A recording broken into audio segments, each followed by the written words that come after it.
Recently, I've been reading Mark Bray's Antifa, the Antifascist Handbook, and I've enjoyed it. It's very good. Part 4 of the book outlines 5 historical lessons for anti-fascists. And so I've decided to take the liberty to put these lessons into a more digestible video format. Since hey, top 5 videos are popular on YouTube, so I thought I'd give it a go. Bear in mind that this is paraphrased from that book, with direct quotes and some of my own views inevitably sprinkled in. Okay, let's get started.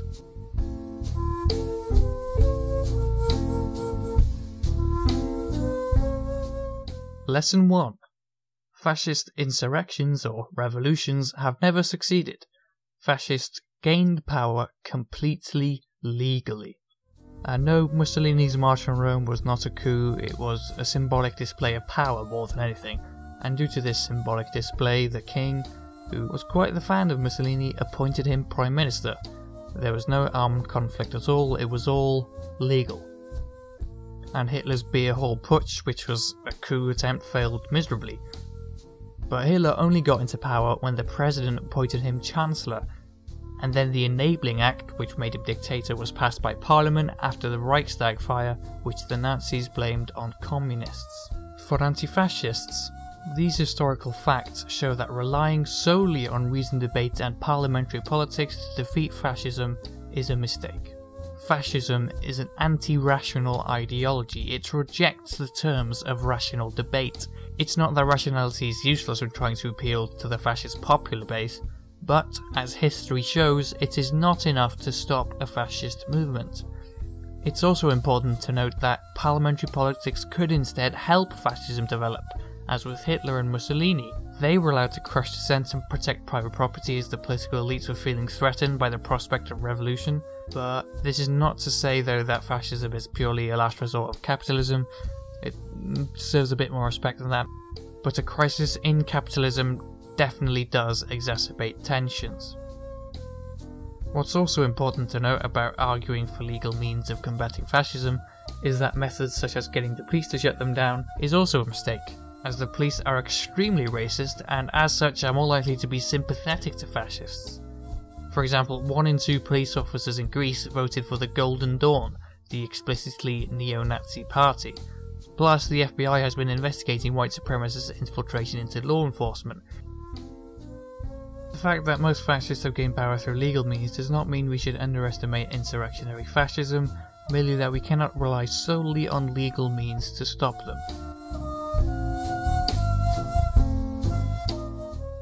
Lesson 2. Interwar leftists underestimated the fascist threat. Don't underestimate the fascist threat. Most interwar anti-fascists thought fascism was just another form of counter-revolutionary politics. They did not take it as a serious threat to their existence until it was too late. Fascism's ideological and bureaucratic innovations brought Europe's imperialism and wars of extermination back home. But in the 20s, some Marxists merely considered Mussolini's squadristi, or black shirts, a bunch of non-ideological foot soldiers for the ruling class. Another fact that Marxists were slow to understand was that fascist movements attracted working class support. The problem was the communist and socialist parties of Italy and Germany did not react as if their existence was in the balance, which it most definitely was. The Italian socialists signed the Pact of Pacification with Mussolini in 1921, and neither did the communists think that Mussolini's rise to power was anything to worry too much about.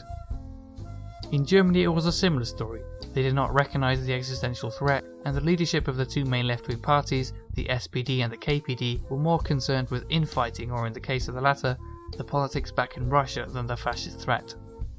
This problem of not being able to understand what the threat is crucial.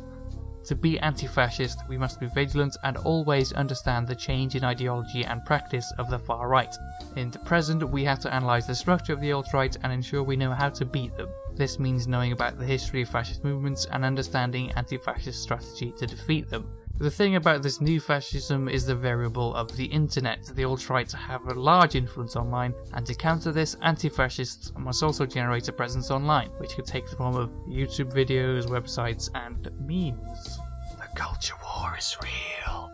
Just to reiterate, don't underestimate the fascist threat. Rome wasn't built in a day, and neither was it fucked by fascism in a day. here's an important fact. Mussolini's fascists went from some 300 to 250,000 members in only a couple of years. If we don't give the fascist threat the required response soon enough, they grow. Lesson 3. For ideological and organisational reasons, socialist and communist leadership was often slower to accurately assess the threat of fascism and slower to respond militantly than the membership of the respective parties. Not the snappiest title, but it'll do. As referenced earlier, the socialists and communists underestimated the fascist threat. They focused on each other far more than their fascist enemies. They were thinking, if we knock out the other party, we can unite the working class under our leadership and therefore beat not only the other party, but this right-wing threat. In Italy, while many Socialist Party members stayed and fought with the Addetti del Popolo against the Squadristi Blackshirts, the party leadership pulled out in order to continue their legalistic quest for state power. It was the same story for the German Socialist Party. The leadership continued its party political line despite pressure from below for more aggressive measures. When the leaders were forced by the members to react, it was already too late. In the UK, members of the Labour Party and Trades Union Congress went and fought fascists in the street despite tutting from their leaders. The Labour leadership even condemned members that participated in the Battle of Cable Street, when various groups stopped Oswald Mosley's Blackshirts marching through the Jewish district of East London. Historian Larry Kapler put it well when he said that the Social Democrats had played the parliamentary game too long, and their leaders had become ideologically and psychologically incapable of organising, ordering or approving armed resistance or preventative revolution. End quote. Meanwhile, individual socialists on the ground were far more aware of changing conditions and were eager to fight the fascist threat. But it wasn't only the socialists' fault, oh no. The Communist International believed that the most important plan of action was to be more like the Bolsheviks. The Comintern called this time the Third Period, where revolution was about to happen all across Europe. The organisational model that they used was called democratic centralism, and it basically meant that orders flowed down a chain of command from Moscow down through the national parties and then to the regional branches. This meant that those best placed to make decisions about their own community and about how to fight fascism, that is the people at those regional levels, were not equipped to do so, as they had to obey the National Party who obeyed the Comintern back at Moscow. This also meant that squabbles in the party elite had more of an impact on policy than local conditions. This led to the German Communist Party calling the Socialist Party Social Fascists, and incited bitter hatred between the party's leadership. The Popular Front policy did later come from Comintern in 1935, but too late. Meanwhile, in France and Austria, unity between socialist and communist factions were created from below, and those organisations were a lot more successful. This shows the problems with hierarchical organisation when concerning anti-fascism, and just in general. Also, history shows that leftists need to be united in the fight against fascism. Let's not have any squabbling. The fourth lesson is one right-wing commentators really need to understand better. Fascism steals from left ideology, strategy, imagery and culture. Mussolini's fascist and Nazi ideology developed after the First World War from the idea that militarism and nationalism needed to be reclaimed from the decadent or timid bourgeoisie. The idea would be, they are ruining civilization from the inside, or something to that effect. And so they also co-opted left-wing tactics and rhetoric so they could garner more support from the more racist elements of the working class. So what you ended up with was an unholy fusion of ultra-nationalism matched with left-wing rhetoric, which spat out paradoxical ideologies like national syndicalism and national socialism. The Nazis also gave out free food and shelter for their supporters during the Great Depression, a tactic also used by modern-day fascists like the Golden Dawn, for example. Obviously, this was only available for ethnic Greeks and ethnic Germans. The Spanish fascists, Hogar Social Madrid, have also started squatting abandoned buildings and preventing evictions of ethnic Spaniards in order to capitalise on the left-wing housing rights movement in Spain. Fascists across Europe even co-opted the Black Bloc tactic, calling themselves autonomous nationalists, and even go as far as displaying anti-capitalist rhetoric. Some even called themselves national anarchists. Seriously, how many anarchist oxymorons are there? Of course, the more left-wing Nazis were purged from the party. That was Night of the Long Knives. The important takeaway here is that fascists give themselves a left-wing lick of paint as a propaganda move, but in substance, they are in no way, shape or form left-wing. The Nazis put leftists in camps, they banned striking and unions and etc. To finish this lesson, Mark Bray writes that the co-optation of left-wing rhetoric, quote, demonstrates the importance of left ideology. Without establishing how they fit together, concepts like autonomy, national liberation or even socialism, and tactics like squatting, organising food drives and forming black blocs can be co-opted under our noses.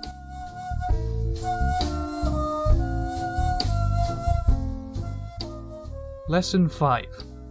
It doesn't take that many fascists to make fascism. To begin with, in 1919, Mussolini only had 100 members in his movement. Being unopposed within a couple of years, that figure grew to 250,000. Though this was still only 7 to 9% of the Italian population, and Mussolini's party only had 35 seats in their 500+ seat parliament. Similarly, the German Workers' Party only had 54 members when Hitler joined them, and when he was elected Chancellor, just over 1% of the German population belonged to the Nazi Party. Across Europe more broadly, fascist parties emerged from very small nuclei during the interwar period. This is paralleled today by the rise of fascist and fascistic parties from obscurity into the mainstream spotlight amidst the global financial crisis and rising levels of migration. As these parties grew, they won the support of conservative elites, business owners and unemployed nationalists and others. When referring to Hitler and Mussolini's regimes, contrary to the popular post-war narrative, Mark Bray notes that, in fact, both regimes managed to cultivate broad popular support. So it's not 100,000 fascist ideologues that propped up the regimes, it was broad passive acceptance and support. Bray also notes how when these fascist movements started out, Italy and Germany were close to social revolution, so why would have the left cared about some irrelevant fringe groups? But what if instead they had paid them attention? What if they had smashed them as soon as they popped up? This is why anti-fascists treat every far-right group, quote, as if they could be Mussolini's 100 fasci or the 54 members of the German Workers' Party that provided Hitler's first stepping stone.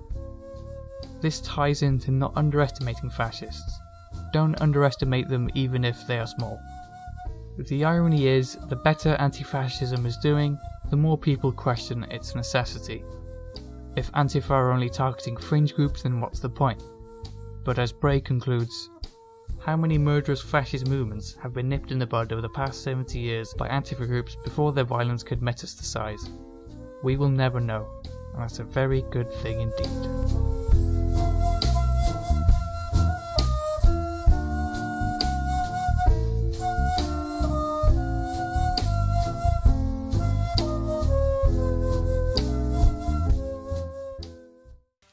I hope you got something out of that. I did it because I know a lot of people can't or just don't or just in general have trouble reading, so it can be useful to put history and theory in what I hope was a more digestible format. I thought this particular chapter of the book fit well into a YouTube video, so I made it. And to cap off, I'd like to thoroughly recommend Antifa the Antifascist Handbook by Mark Bray. If reading is your thing, it's very good and useful no matter how sophisticated your understanding of leftist politics. Of course, if you don't want to read, then Mark Bray's done several interviews that you can find around the web, and he was also on the It's Going Down podcast. Anyway, thanks for watching, and if you want more of this sort of thing, then let me know, and bye for now. And of course, no pasta rap. A history lesson that we forgot to learn. Through the word, nice to suit. Don't be fooled, they're still wearing jackboots. The words get tired when you hear them every day.